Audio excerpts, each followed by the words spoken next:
C'est une tendance qui se développe dans de très nombreuses entreprises. Créer sa propre école, Volkswagen, Veolia, Carglass ou encore Airbus ont désormais leur propre campus et ils délivrent d'ailleurs des diplômes reconnus par l'État ou par la branche professionnelle. C'est en tout cas une manière de former au mieux les futurs recrues. Dans un instant, on va d'ailleurs voir avec Alexia Maillère quels sont vos droits en termes de formation. Mais tout d'abord, regardez ce reportage dans 2 écoles d'entreprise chez Michelin et Banette, Catherine Rougerie, Frédéric Faure et Adrien Acco. Apprendre à programmer, câbler, analyser. Regardez bien vos plans, comment sont les axes. À pétrir, façonner, dorer. La coloration à la cuisson, elle est bien, ok. De nombreuses entreprises créent leurs écoles pour former leurs futurs recrues. Quel intérêt pour ces sociétés? Quels avantages pour les étudiants? Combien ça coûte? Clermont-Ferrand, 7h30. Début de journée pour Géraldine Roy, 16 ans. 10 minutes de marche avant de franchir la grille de l'école. Quelques minutes de plus pour se changer et le cours commence. Bonjour. Ce matin, ni table ni chaise, mais un atelier, des machines, une formation en alternance, exactement ce qu'elle cherchait. Moi, j'ai toujours été comme ça, à travailler manuel, à bricoler. Donc moi, ça m'a toujours plu. Donc dès que j'ai découvert cette école, ça m'a énormément plu. Élève de première, elle vise un bac professionnel pour devenir pilote de ligne de production, l'une des formations proposées dans cette école créée par le groupe Michelin. Son formateur, un salarié issu du terrain. Autre particularité, les équipements identiques à ceux des usines. Dans certains secteurs, on a déjà des machines avec des bras robotisés.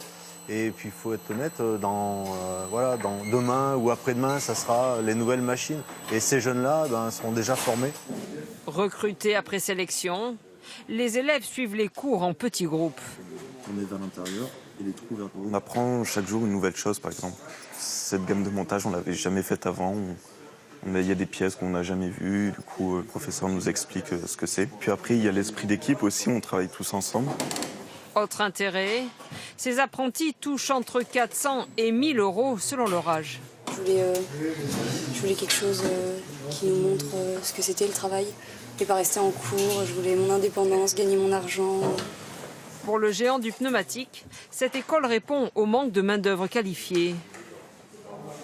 L'intérêt pour une entreprise de créer une école, c'est notamment de pourvoir en partie à certains recrutements pour lesquels nous peinons à recruter, notamment dans les métiers de l'industrie. Certains métiers sont en tension, tels que la maintenance ou les lignes de production.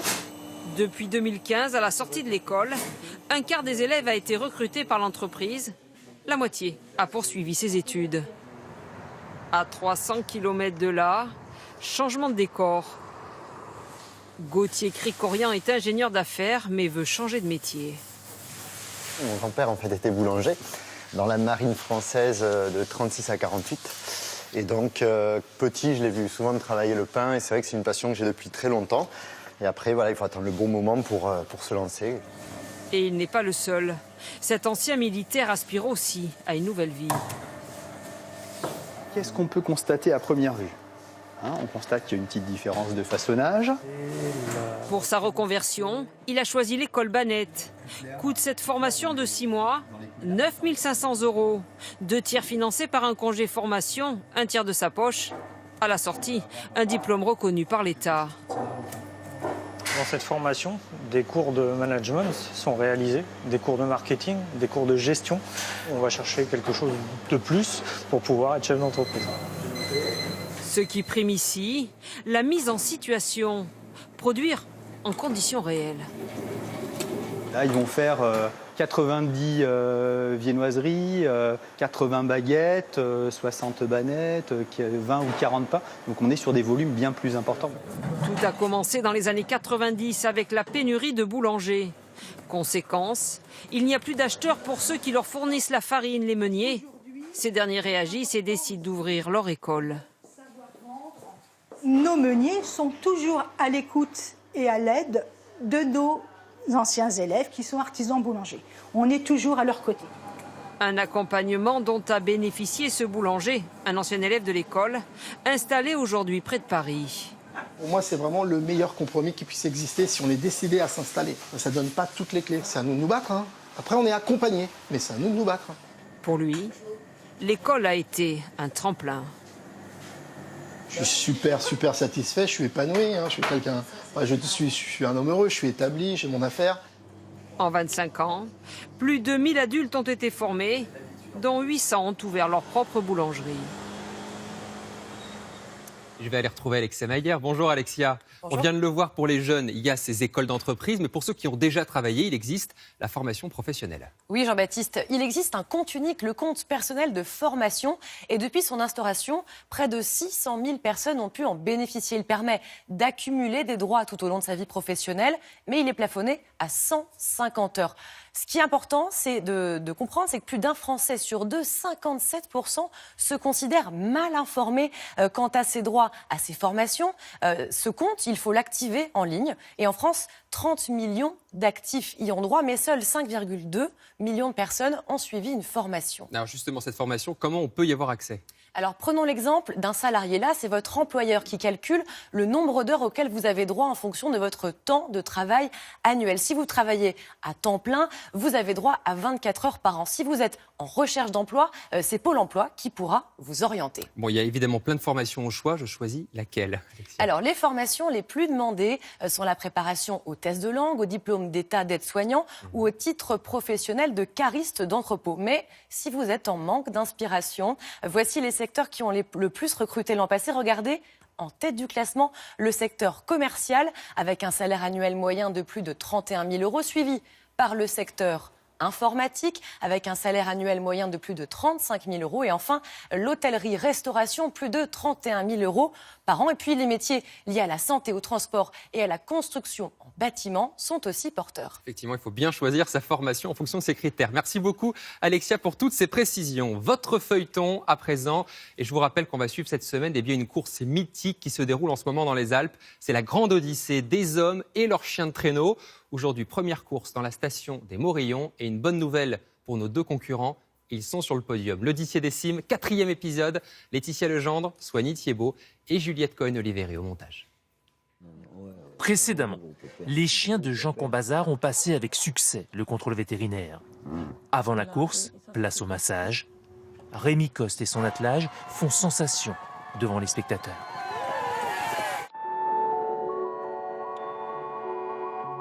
Down slowly, it go up hardly with a red.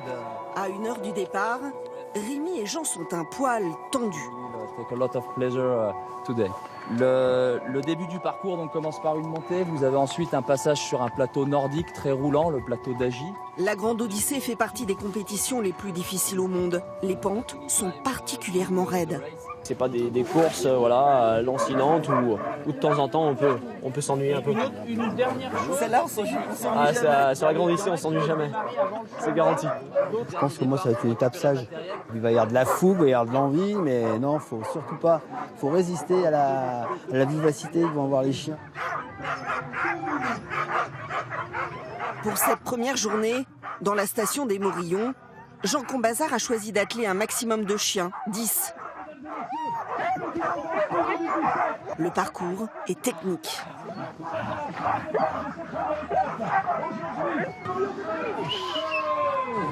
Le départ. Jean ne boude pas son plaisir. Youhou! Et là, ça fait du bien, là. Là, c'est là qu'on voit que tout le boulot, toute la préparation, tout est là. Les chiens s'éclatent, la neige est bonne. Gauche, gauche. Ok, gauche. Gauche, Alfie. Dans les montées, il doit courir à côté du traîneau afin de soulager ses huskies. Mais très vite... C'est bien, Cougar. Ok. Rémi Coste, le favori, le talonne. Parti en décalé une dizaine de minutes derrière Jean, ces chiens sélectionnés pour ces courses donnent toute leur puissance. Un émerveillement pour les spectateurs. C'est vraiment incroyable comment ils peuvent faire ces animaux. C'est une réussite énorme. Ils sont hyper courageux de faire des montées comme ça. C'est exceptionnel. Les kilomètres se font sentir et je pense que c'est très très dur après. Pendant ce temps, Rémi le favori vient de doubler Jean. Hey, tu vois un peu, hein? Et on est là tous les deux, hein? Tous les deux. Ok. Le leader reste très concentré.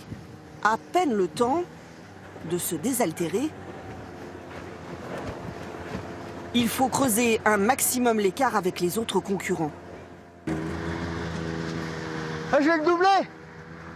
Je vais le doubler tout à l'heure. Jean conserve son optimisme et pourtant, un second attelage va le dépasser. Allez, devant. Il n'y a que les deux meilleurs qui vont doubler, donc maintenant il n'y en a plus personne passera maintenant. Devant. Allez, c'est bien, on récupère. Le soleil abandonne progressivement les sommets. Allez, gauche. C'est bien, on est en haut. Allez. La course va se terminer dans la nuit noire. Ça change de la boue, hein?